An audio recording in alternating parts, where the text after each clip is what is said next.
Hormuz വഴി കടന്നു വരുന്ന കപ്പൽ ഒന്നിന് 18 കോടി ചുങ്കം ചുമത്താനിരിക്കുകയാണ് ഇറാൻ. അതിനുള്ള നിയമം നിർമ്മിക്കാൻ പോവുകയാണ്. ഇതിനിടയിൽ ട്രംപ് പറയുന്നു, ഇത് ട്രംപിന്റെ ഇടനാഴിയാണ്, ഹോർമൂസ് സ്ട്രെയിറ്റ് അല്ല എന്ന് പറയുന്നു. ഇത്തരത്തിലുള്ള കാര്യങ്ങൾ ചെയ്യുന്നത്, ഈ ട്രംപിന്റെ ഈ നീക്കം എന്തിനു വേണ്ടിയിട്ടുള്ളതാണ്? അതിനെ നിസ്സാരമായിട്ട് കാണാൻ കഴിയില്ലല്ലോ.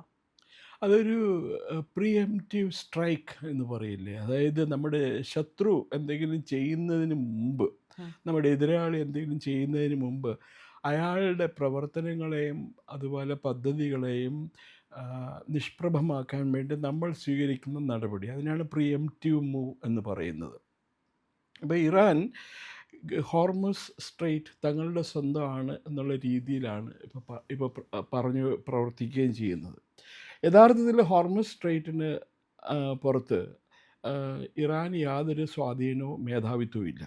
അവരിപ്പോൾ ചെയ്യണത് എന്താണെന്ന് വെച്ചാൽ, ഒന്ന് ലോകത്തിലാകെ ആകെ വിപണനം നടത്തുന്ന എണ്ണ, പ്രകൃതിവാതകം, oil and liquefied nitrogen gas, natural gas, liquefied nitrogen gas, അതിൻ്റെ 1/5 കടന്നു പോകുന്നത് ഈ ഹോർമുസ് സ്ട്രെയിറ്റിൽ കൂടിയാണ്. അപ്പോൾ ഇപ്പോൾ ഇറാൻ ഉദ്ദേശിക്കുന്നത് എന്താണെന്ന് വെച്ചാൽ, ഒരു VLCC എന്ന് പറയും, വെരി ലാർജ് ക്രൂഡ് കണ്ടെയ്നർ, അതൊന്നിന് $20 ലക്ഷം ചാർജ് ചെയ്യാം എന്നാണ് പറയുന്നത്. അവരുദ്ദേശിക്കുന്നത് $20 ലക്ഷം ഒരു VLCC ടാങ്കറിനും, അത് ക്രൂഡ് ഓയിലായിട്ട് വരുന്നതിന്. അപ്പോൾ ഒരു ദിവസം അങ്ങനെ അവർക്ക് $2 കോടി വരുമാനം ഉണ്ടാക്കാൻ പറ്റും. 10 കപ്പൽ എങ്ങനെയാണെങ്കിലും അതുവഴി പോകുന്നുണ്ട്, ഈ എണ്ണയും കയറ്റിക്കൊണ്ട്. അപ്പം അതിൽ നിന്ന് ഒരു ഒരു ഒരു ദിവസത്തിൽ $2 കോടി എന്ന് പറഞ്ഞാൽ മാസം $60 കോടി വരുമാനം ഉണ്ടാക്കുന്നത്. ഇത് ഓയിൽ കണ്ടെയ്നേഴ്സ് മാത്രം, ക്രൂഡ് ഓയിൽ കയറ്റിക്കൊണ്ട് വരുന്ന കണ്ടെയ്നേഴ്സിൽ നിന്നുള്ള വരുമാനമാണ്.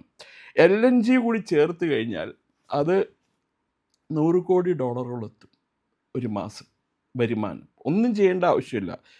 അവിടെ ഇരുന്ന് ഇറാനിയൻ പട്ടാളക്കാർ അവിടെ ഇരുന്ന് പൈസ പിരിച്ചു വാങ്ങിയാൽ മതി.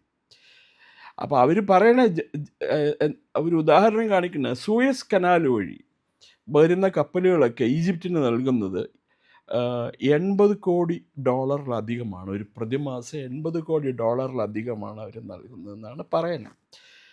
പക്ഷേ ഈ ഹോർമസ് സ്ട്രെയിറ്റിന് പുറത്ത് ഇറാന് യാതൊരു മേധാവിത്വമില്ല. ആകെ കൂടി അവർ പറയുന്നത്, ഈ ഹോർമസ് സ്ട്രെയിറ്റിൻ്റെ ഏറ്റവും വീതി കുറഞ്ഞ ഭാഗം, അതിന് 24 കിലോമീറ്ററാണ് വീതിയുള്ളത്.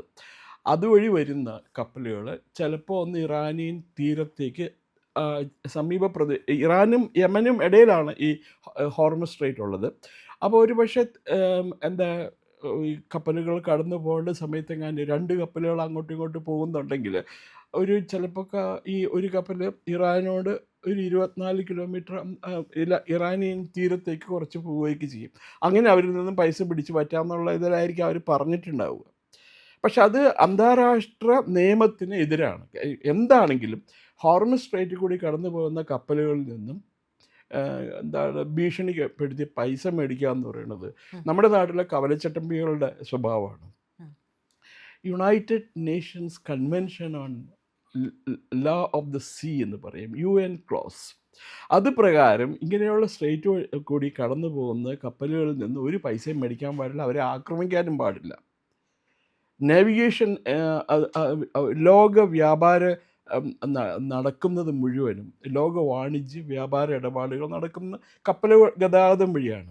അപ്പോൾ അത് ഇറ്റ് ഈസ് അണ്ടർസ്റ്റുഡ്. ഐക്യരാഷ്ട്രസഭ തന്നെ നിയമം പാസ്സാക്കിയിട്ടുണ്ട്, അത് എല്ലാവരും അംഗീകരിച്ചിട്ടുണ്ട്. അപ്പോൾ അതിൽ നിന്ന് മാറി നിന്നുകൊണ്ട് ഇറാൻ ആരെയും ഭീഷണിപ്പെടുത്തിയിട്ട് ഈ ടോൾ കളക്ട് ചെയ്യാനോ വട്ടിപ്പണം പിരിക്കാനൊന്നും പറ്റൂല. അപ്പോൾ ട്രംപ് ശരിക്കും പറഞ്ഞിട്ടുണ്ടെങ്കിൽ കൃത്യമായിട്ട് തന്നെയല്ലേ പറഞ്ഞത്, അത് ട്രംപിന്റെ കടലിടുക്കാണ് എന്ന് പറയുന്നത്.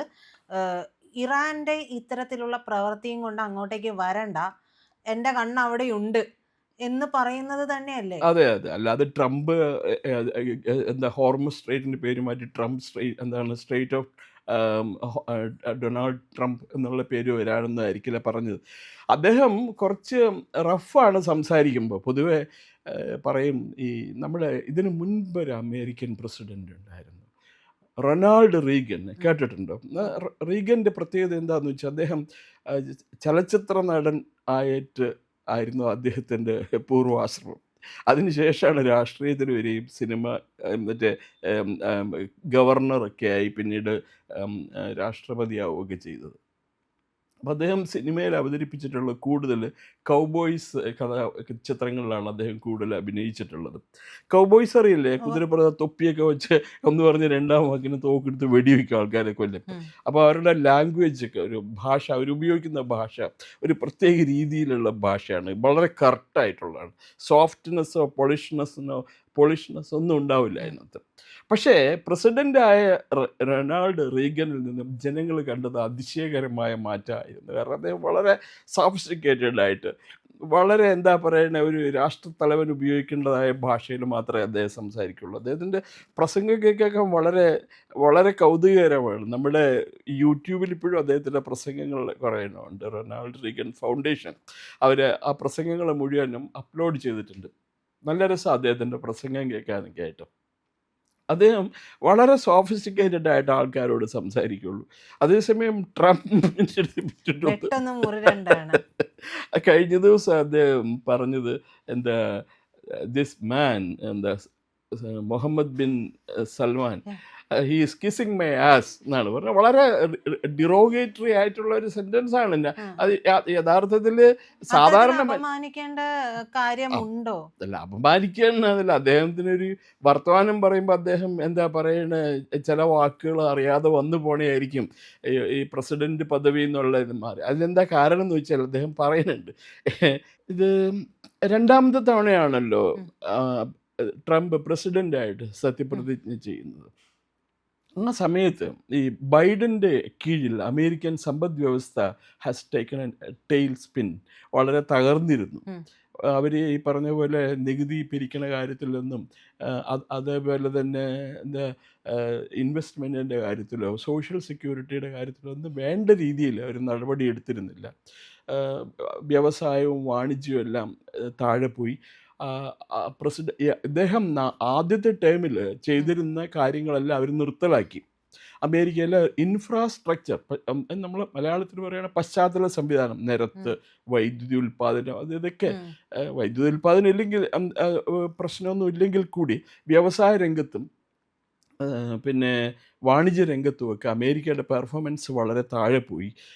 അത് പ്രസിഡൻറ്റ് ട്രംപ് വന്നതോടുകൂടി, രണ്ടാമത് വന്നതോടുകൂടി അദ്ദേഹം അത് വീണ്ടെടുത്തു. അപ്പോൾ അദ്ദേഹം പറഞ്ഞതാണ്, ഈ മുഹമ്മദ് ബിൻ സൽമാൻ പ്രതീക്ഷിച്ചില്ല എൻ്റെ നേതൃത്വത്തിൽ അമേരിക്ക ഇത്ര വലിയ എന്താ പറയുക ഒരു സാമ്പത്തിക ശക്തിയായിട്ട് വളരും പ്രതീക്ഷിച്ചില്ല. അതുകൊണ്ടാണ് what is called kissing my ass and asking for my intervention in the West Asian crisis എന്നാണ് അദ്ദേഹം പറഞ്ഞത്. പക്ഷെ ഒരു പ്രസിഡന്റ് പറയാൻ പാടില്ലാത്തതാണ്. പക്ഷേ ഇവർ ഈ പറഞ്ഞത് ട്രംപ് എന്തും പറയുമെന്നും പറയും. അവര് വേറൊരു കുഴപ്പമുണ്ടായി.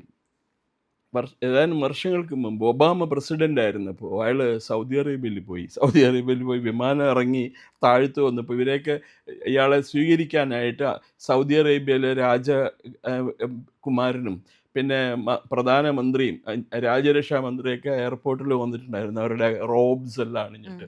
അതിൻ്റെ ഇടയ്ക്ക് പള്ളിയിൽ നിന്ന് വാങ്കുവിളി കേട്ടപ്പോൾ ഇവരെല്ലാവരും അങ്ങടേക്ക് ഓടിപ്പോയി.